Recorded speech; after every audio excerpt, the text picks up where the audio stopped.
Okay, we can begin. Fantastic. So, hi everyone. My name is Austin Van Wart. I am a fifth-year senior at University of Wisconsin-Madison. I originally had a major in microbiology, but I changed that halfway through my junior year to study conservation biology, and I have a minor in global health. And last spring in 2017, I went to Nepal to study social change and development there. My independent project focused on consumption patterns changing while infrastructure grew stronger and stronger in the Himalayas in the lower Mustang region. And I studied how global food, packaged food is coming into the area more and how that affects everything from trade to habits in the market and everything in between. Great. So can you tell me kind of the main reason or reasons that you chose a specific SIT program and why Nepal? Absolutely. So it was after I have a twin brother, and in the summer in between our junior and senior year, he went to go live in Alaska, and he had his own incredible experience, and that really showed me that I wanted to live abroad for a while in school. And I knew I didn't want to do the European classic college study abroad program. Here at University of Wisconsin, we have a lot of students who do that, and it's incredible.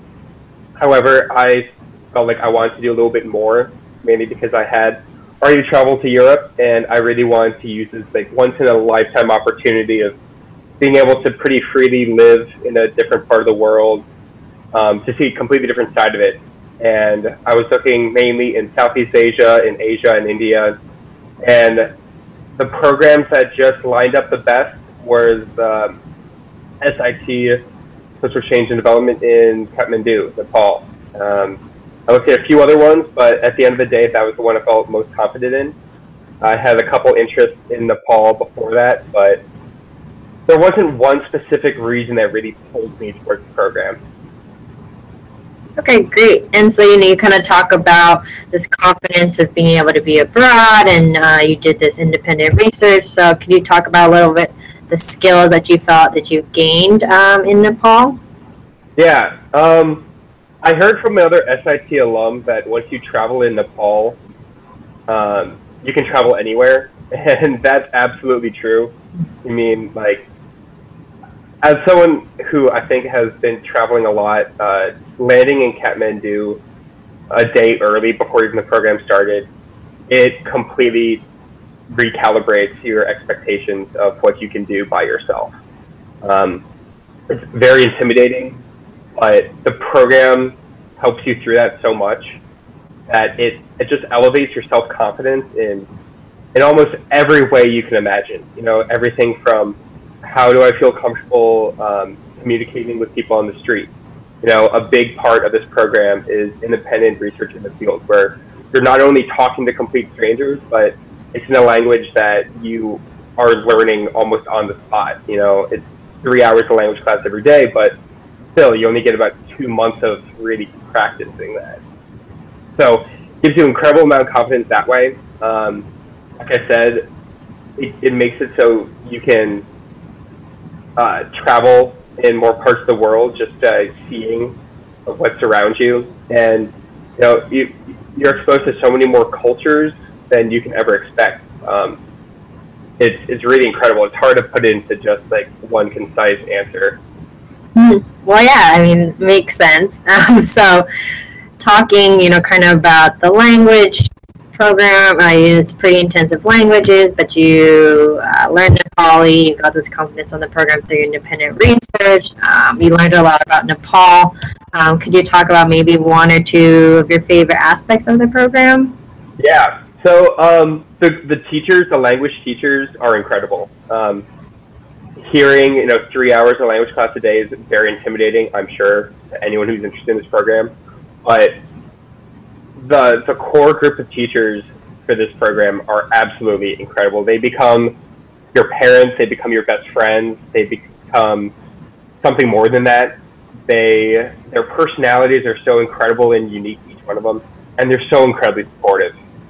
Language for me is something, it takes a lot for me to be able to learn a language.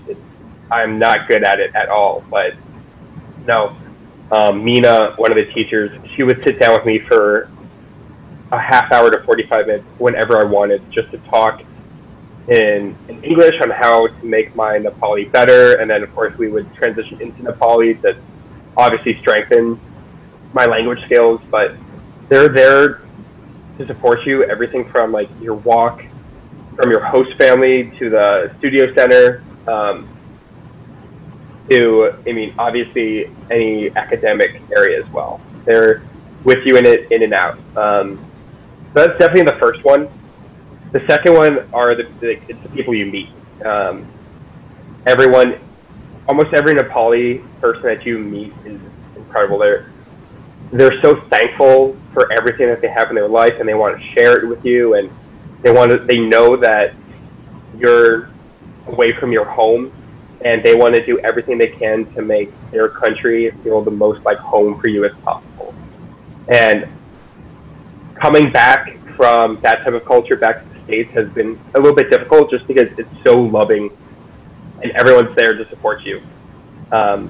And then the other students that you meet are incredible. After my program, I traveled with 3 other students for another month and a half through Southeast Asia together. And, you know, those are friends that I will have for the rest of my life. It's an incredible opportunity. Great. Yeah, that's some really good information. So, you know, I could see how learning Nepali is intimidating, but this being away from home can also be a little bit of a struggle, and the homestay is another big component of the program. Could you touch on your homestay experience? Yeah, my homestay, or each homestay experience is a little bit unique. Obviously, each family is a little bit different. But I had 3 members of my family. I had a mom, an older brother who was about 28, 29. And then I had a younger brother who was about 15, 16. And again, they're incredibly supportive. You know, my older brother spoke he spoke English very well. My ama didn't speak any English.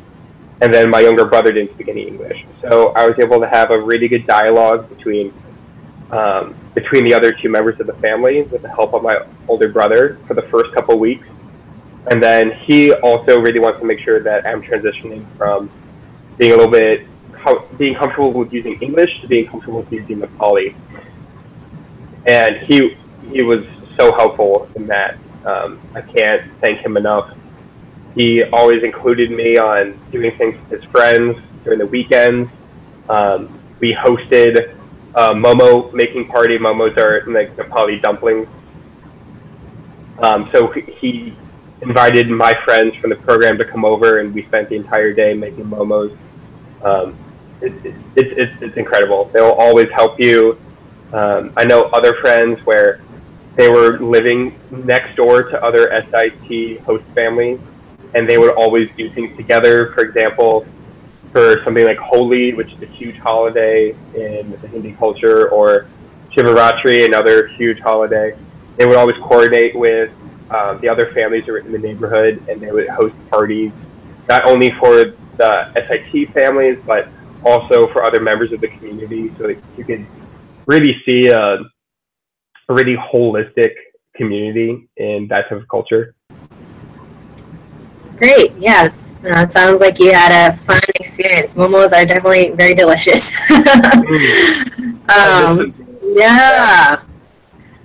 Well, maybe you can, you know, make them back in the States. Yeah. The right ingredients. So if someone, you know, had never before, how would you describe it to them? Pardon me, I think you cut out for a second. Okay, yeah. So if someone had never heard of SIT before, how would you describe it to them? Well, I hadn't really heard of SIT before going on this program.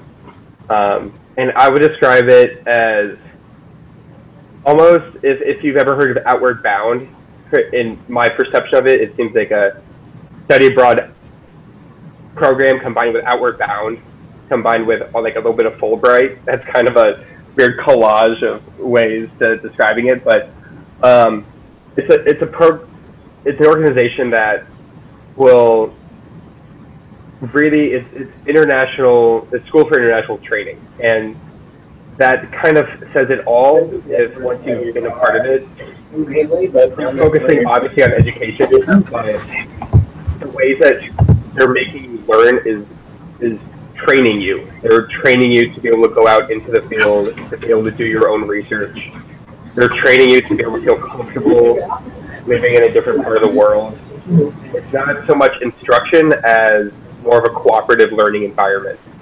And one really good example of this was on our second day of being in Nepal.